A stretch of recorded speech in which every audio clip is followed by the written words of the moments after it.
What is going on, Mullen fans? Welcome back to Trending Stocks. Today I'm going to give you a quick summary of what is happening with Mullen behind the scenes and potentially where it might go from here. So I'm going to go over all the stuff you need to know. Make sure you guys hit that thumbs up and subscribe. Always greatly appreciate that. And without further ado, let's get right to it. So, of course, it was very much down today. You can tell that based on the intraday chart because of this. There's two submissions that did come out on the 14th, one being the S3, the second one being the 10Q. And in my opinion, at least, who isn't a financial advisor, I think that this is a very big overreaction because a lot of this stuff that did come out yesterday was very much known information, such as the S3. A lot of people now are just freaking out about dilution, but technically this was voted on January 25th and approved. So it's not like it came out of left field. It's been known information for a while. So again, this is where I feel that there is a lot of bears out there just kind of amping it up and amping up the fear. And of course, when there is fear, there is a lot of shorts. So I'll give you a quick update on that. And in regards to the 10Q, I personally think that this is a lot of known information, not really anything very, very bad. And I did do a very thorough breakdown and summary on my other channel. So I'll put the link in the description below and as well at the top right here. So if you are caring about the summary on exactly what the S3 and the 10Q do say. But like I said, when there is a lot of fear, there is a lot of shorts. So right now, short score is 76, utilization is 100%. And as far as what shorts did today, they increased 2.59 million shares. In reality, I know it's optimistic for me to say that, but it's only 2.59 million shares. In the past, when there's been a lot of negative kind of scenarios or events that's been really circulating, shorts double down to almost about 10 million shares. So the fact that it's only 2.59 might be positive if you want to consider it that way, but still 175.76 million shares being shorted. 12.39% is the short interest, which is a percentage of the free float, still on the threshold list. And I do believe this upcoming Friday is going to be the 13th consecutive day. So that would be a very big squeeze if you want to consider it that way. Cost to borrow as well, 23.56. So that's going up a little bit once again. So that might be something developing based on that.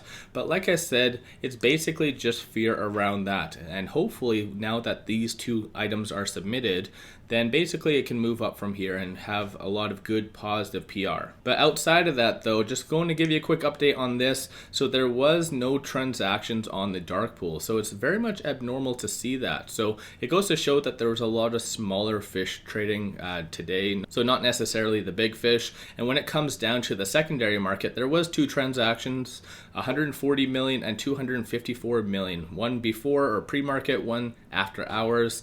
And in general, based on the bid and the ask, it does look like one was a very big buy at the very beginning and one was a sell. So it's kind of interesting to see that component. As far as the options breakdown, what happened today, once again, no different than any other day, a lot of call options. So I do feel that everyone and their dog knows that Mullen is in fact going to go up. 2023 is going to be huge for Mullen. I think that's a big understatement in among itself. So I think a lot of people are hedging and buying a lot of calls. So as you can see right here, it's basically been the common thing that's been happening. So over and above that, I'll give you a quick update on the 13Fs. All the big players as of right now have already disclosed their position. So I don't anticipate anything really big if you want to consider that. A lot of the green ones, the new positions, but still fairly small. So 15,000, 32,000. I'm sure a lot of us already do have bigger positions than these institutions in general. So it's not really that important to talk on. Jane Street did also reduce their position by 82%. But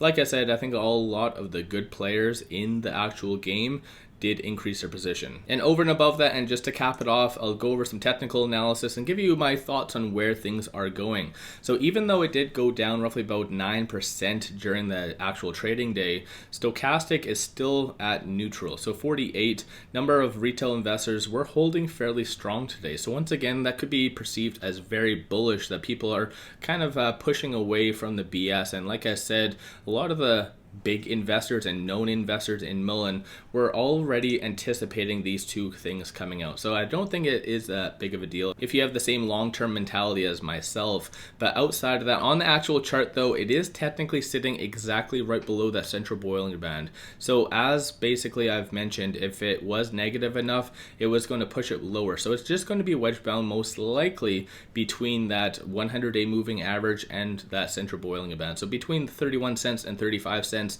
unless there's either good PR that does take it out or other broader momentum within the economy, or if there is a little bit more of a potential downtrend, then most likely it'll kind of take it below that. But as far as negative news specific to Mullen, I don't anticipate anything else coming out. If anything, it's just going to be nothing but positive PR from here on out. So this is why I do feel most likely we will be trending up.